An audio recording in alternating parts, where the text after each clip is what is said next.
Kalau saya bukan masalah 10 bulan, 10 tahun, atau 10 juta, atau 1 juta, atau 1 miliar, tapi 1 hari pun hukuman itu dijatuhkan, jika ada ketidakadilan di dalam penegakan hukum, itu harus dilawan. Nah, kemudian anggaran, kemudian birokrasi, dan pasal-pasal di dalam hukum untuk kemudian menghancurkan oposisi atau lawan politik.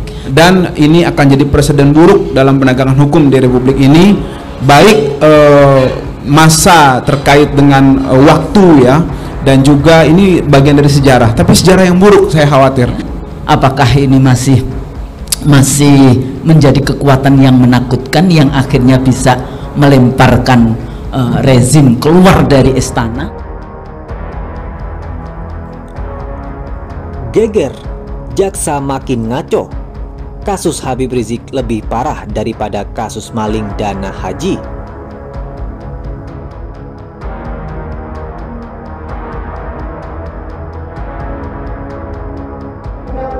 Muhammad Rizik bin Sihab alias Habib Muhammad Rizik Sihab terbukti secara sah dan meyakinkan bersalah turut serta melakukan perbuatan dengan membenarkan perintah bohong dengan sengaja menerbitkan keonaran di kalangan rakyat sebagaimana diatur dan diancam pidana dalam pasal 14 ayat 1 Undang-Undang Republik Indonesia Nomor 1 Tahun 1946 tentang peraturan hukum pidana junto pasal 5 ayat 1 ke 1 KUH pidana sebagaimana dalam dakwaan pertama primer.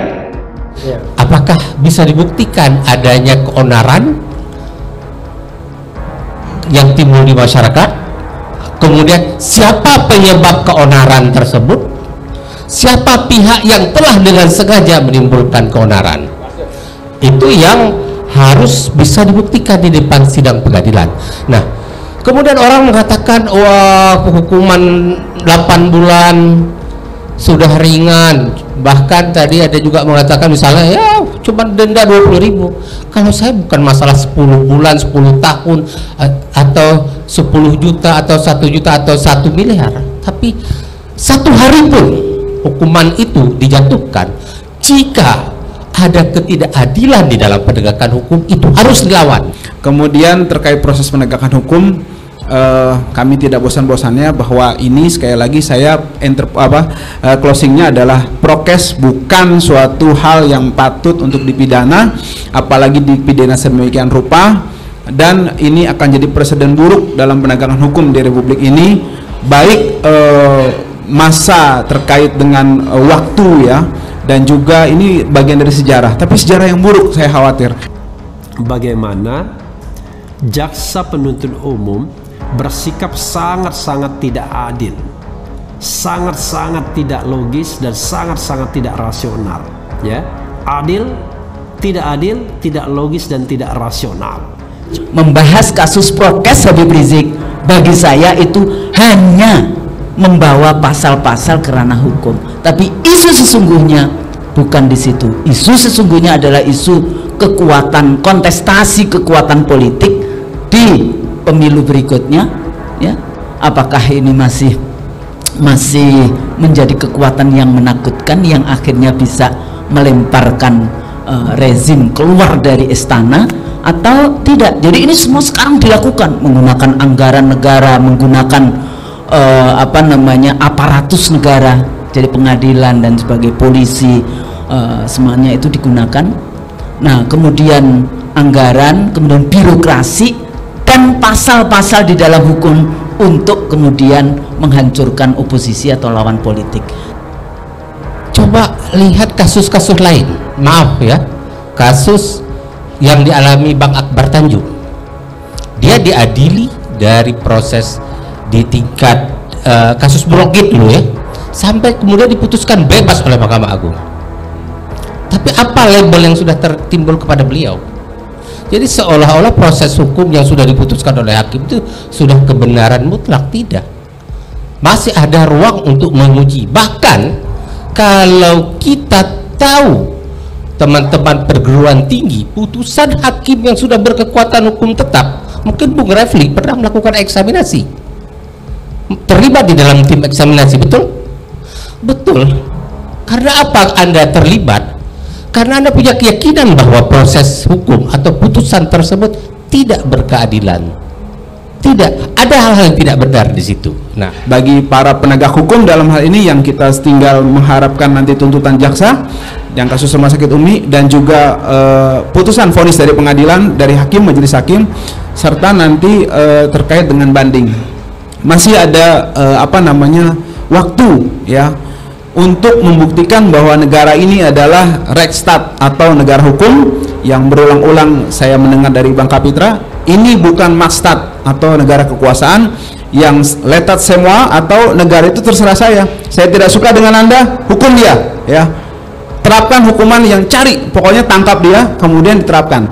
Ini mirip seperti yang di kasus Petamburan, dipidana kasus prokes kemudian muncul mirip ya, saya bukan bilang sama, mirip, artinya di Petamburan, kasus Petamburan Habib Rizik dan kawan-kawan dipidana dengan prokes tapi merembet ke ormas FPI, merembet ke aktivitas politik. Jadi sebenarnya kita dari tim kuasa hukum berusaha semaksimal mungkin ya memendung bahwa ini bukanlah kasus politik, ini kasus hukum di pengadilan. Tapi anehnya fakta-fakta yang tuntutannya, dakwaannya malah mengarahkan kepada politik. Jadi sebenarnya siapa ini yang makin memperjelas bahwa ini kasus politik? Artinya bukan dari kita, karena kan tuntutan bukan kita. Membawa aktivitas politik dilarang, membawa FPI, padahal kasusnya prokes.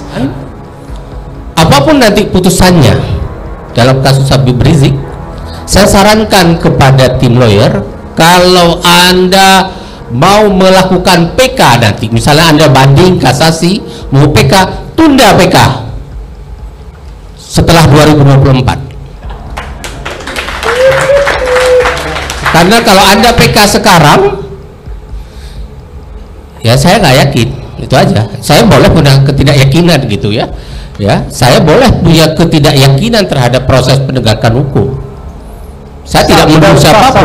Saya bicara sistem keadaan sekarang, ya. Tapi kekuasaan di dalam melaksanakan amanah konstitusi, di dalam melaksanakan undang-undang secara adil. Kenapa? Saya selalu mengingatkan ini karena saya getting older, Bung Rocky.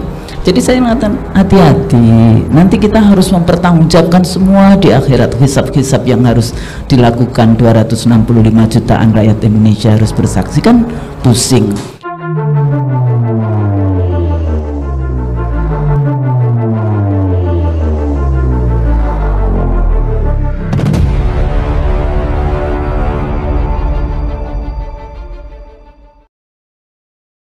Dengan Aziz Yanuar mengatakan tuntutan jaksa ke Habib Rizik Syihab bikin sembuh dari sakit. Tuding bertentangan impres. Terdakwa Muhammad Rizik Syihab merasa tidak puas dengan tuntutan jaksa penuntut umum terkait kasus yang dituduhkan kepadanya. Jaksa penuntut umum telah menjatuhkan tuntutan kepada terdakwa Muhammad Rizik Syihab atas perkara hasil swab tes palsu Rumah Sakit Umi Bogor pada Kamis 3 Juni 2021 lalu di ruang sidang Pengadilan Negeri Jakarta Timur. Adapun dalam tuntutannya, jaksa menyatakan kalau Habib Rizik Syihab secara sah dan meyakinkan menyebarkan berita bohong serta menuntut terdakwa 6 tahun penjara. Mendengar tuntutan itu, Habib Rizik Syihab melalui anggota kuasa hukumnya Aziz Yanuar mengatakan kalau kondisi kesehatannya yang semula dalam keadaan kurang sehat menjadi sembuh. COVID-19. Santai Selain saja itu, Rizik menyikapinya, juga dinilai malah tidak tadinya kurang sehat dan sakit langsung sembuh dengar tuntutan 6 tahun, kata Aziz. Lebih lanjut, Aziz mengatakan alasan mendasar yang membuat kondisi kesehatan Habib Rizik Syihab membalik setelah mendengar tuntutan itu karena dinilai tidak logis. Sebab menurutnya tuntutan tersebut telah bertentangan dengan instruksi Presiden nomor 6 tahun 2020 tentang peningkatan disiplin dan penegakan hukum protokol kesehatan dalam pencegahan dan pengendalian COVID-19. Pengawurannya mungkin atau kelucuannya mungkin, kok instruksi Presiden diabaikan, kata Aziz. Sebelumnya, Aziz menjelaskan aturan yang tertuang dalam Impres nomor 6 tahun 2020 tersebut.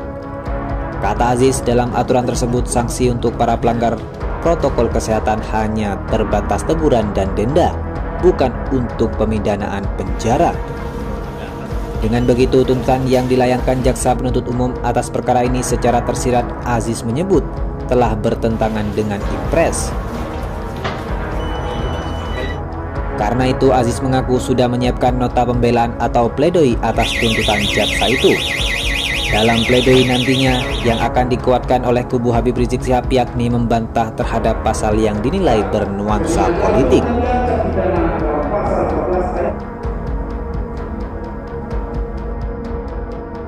COVID-19. Selain itu, Rizik juga dinilai tidak